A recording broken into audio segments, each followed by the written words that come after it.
Дитинство в окупованому Криму. Сьогодні у понад сотні дітей з кримсько-татарських сімей на півострові життя затьмарене. Окупаційна влада переслідує їх батьків, тримає у кримських СІЗО, засуджує і вивозить до Росії. Серед таких дітей і Евеліна Джепарова, донька Арсена Джепарова, арештованого більше як 2 роки тому. Чим весь цей час живе дівчинка і про що мріє вона та її мама, розповіли гостям з Кримської солідарності, організації, яка опікується дітьми політв'язнів. Рік тому для підтримки і розвитку дітей-політв'язнів в анексованому Криму вони започаткували проект «Кримське дитинство». Сьогодні в рамках цього проекту розповідають всьому світу про життя дітей кримських татар на захопленому півострові.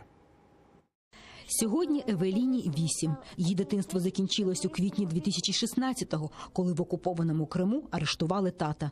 Арсена Джепарова загарбники звинуватили у екстремізмі та участі у забороненій в Росії організації «Хізбут Тахрір». Відтоді біля Евеліни найрідніша людина – мама. Добрый, он мне всегда много времени уделял.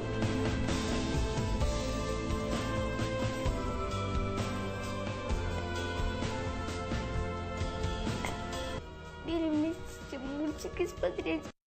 Евеліна дуже творча і талановита дитина. Любить малювати, особливо родину, майструвати, ліпити із глини. Самое одно из любимых ее занятий – это рисовать и выкладывать, лепить это мечети.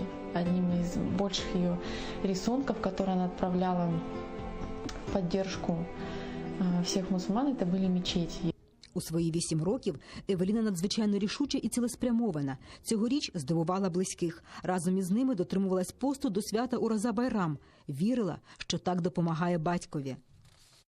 Нас очень удивило с помощью Всевышнего. Она одержала Ураза наравне с нами, наравне со взрослыми, что она мысленно помогает своему баба держать Ураза. В тех местах это намного тяжелее, поэтому ее такой детский заряд енергії допомагав нам всім. У Евеліни впевнена мама і характер, і творчий хист від батька. Навіть із неволі він передавав найріднішим жінкам маленькі подарунки. А коли Евеліна обмовила, що мріє про яскравого папугу, зміг виконати і це бажання. На одном из свиданий она сказала, что очень сильно хочет себе попугая. И он тогда попросил друзей купить от его имени, подарить попугая. Радості у ребенка предела не було. Нині папуга – улюбленість дівчинки. З ним відчуває, що тато ближче. З папугою вона сумує, радіє і розповідає про тата. Он меня брал всегда на работу, уделял мне очень много времени. Я за бабакой очень сильно скучаю, его жду, чтобы наконец-то настал один день, чтобы мы с ним увиделись. Сьогодні в окупованому Криму дітей кримських татар, які зростають без батьків, вже більше сотні. І ніхто не впевнений, що завтра їх не стане більше.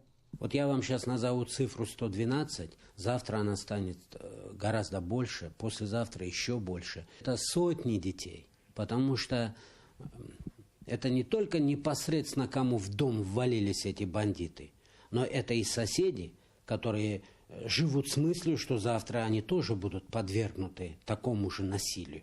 Після анексії півострова російські окупанти провели понад 100 обшуків та майже 400 допитів. Затримали більше як 450 громадян. Серед ув'язнених вже більше як 65 кримських татар. Вікторія Бойко, Заман, АТР.